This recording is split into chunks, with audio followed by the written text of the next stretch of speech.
নমস্কার সকলকে, আমি ডক্টর দীপানিতা পাল, হোমিওপ্যাথি কনসালটেন্ট। আজ এই ভিডিওটিতে বলবো কয়েকটি সবজি এবং ফলের নাম, যেগুলিকে আপনারা যদি খান তাহলে কিন্তু আপনাদের লিভারটা সুস্থ এবং স্বাভাবিক থাকবে, এবং এই ভেজিটেবলসগুলোকে আপনারা লিভারের বন্ধুও বলতে পারেন।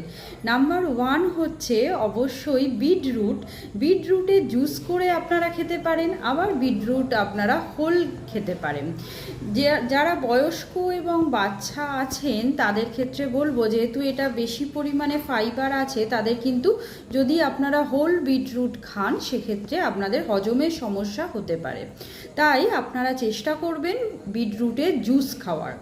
এবার নেক্সট যে ভেজিটেবলসটা হচ্ছে সেটা হচ্ছে আপনাদের শাক, মানে পালং শাক। পালং শাকের মধ্যে কিন্তু একটা অ্যান্টি ইনফ্ল্যামেটরি প্রপার্টিজ আছে, তার জন্য আপনাদের যে লিভার সেলগুলো যদি কোনো প্রদাহ সৃষ্টি হয় বা ড্যামেজ থেকে আটকানোর জন্য পালং শাক কিন্তু খুবই উপকারী। এরপরে নেক্সট যে ভেজিটেবলসটা হচ্ছে ফুলকপি।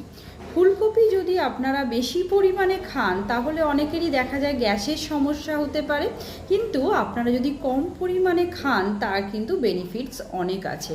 যেমন ফুলকপির মধ্যে সালফার থাকে, যেটা লিভার সেলগুলোকে ড্যামেজের হাত থেকে রক্ষা করে, এবং দেখা যায় অনেক সময় এই যে অ্যান্টি ইনফ্ল্যামেটরি প্রপার্টিজ আছে আমাদের লিভারে কোনো প্রদাহ সৃষ্টি করতে দেয় না, তাই অল্প পরিমাণে ফুলকপি আপনারা খেতে পারেন।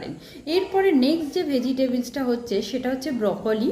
ব্রকলিও আমাদের লিভার সেলকে ডিটক্সিফাই করতে সাহায্য করছে। এরপরে নেক্সট যে ভেজিটেবলসের কথা বলবো সেটি হলো আপনাদের বিভিন্ন রকম বেরিজের মধ্যে, মানে ফল বলতে পারেন। বেরিজ আছে, পেঁপে আছে, এছাড়াও আপনারা রেগুলার পাতে গাজর রাখতে পারেন, স্যালাড হিসাবে গাজর খেতে পারেন বা তরকারি খেতে পারেন, এইগুলো আপনারা খেতে পারেন। এরপরে যেটা নেক্সট এবং আমি লাস্ট যেটার কথা বলবো সেটা হচ্ছে রসুন। রসুনের মধ্যে আপনারা পেয়ে যাচ্ছেন সেলেনিয়াম এবং প্রচুর পরিমাণে অ্যান্টিঅক্সিডেন্ট, তাই রসুনও আমাদের কিন্তু লিভার সেলগুলোকে আস্তে আস্তে যে ড্যামেজের হাত থেকে রক্ষা করতে পারে, এবং অ্যান্টি ইনফ্ল্যামেটরি প্রপার্টিজ থাকার জন্য আমাদের লিভারের কোনো ড্যামেজ করতে দেয় না। তাই রসুন আপনারা রেগুলার খালি পেটেও 1 কোয়া রসুন খেতে পারেন, এছাড়াও রসুনের তরকারি করেও খেতে পারেন। এই সমস্ত সবজিগুলো যদি ডায়েটে ইনক্লুড করেন আপনাদের লিভারটা অনেকটাই সুস্থ স্বাভাবিক থাকবে এবং আপনারা ভালো থাকবেন। নমস্কার, সবাই সুস্থ থাকবেন এবং ভালো থাকবেন।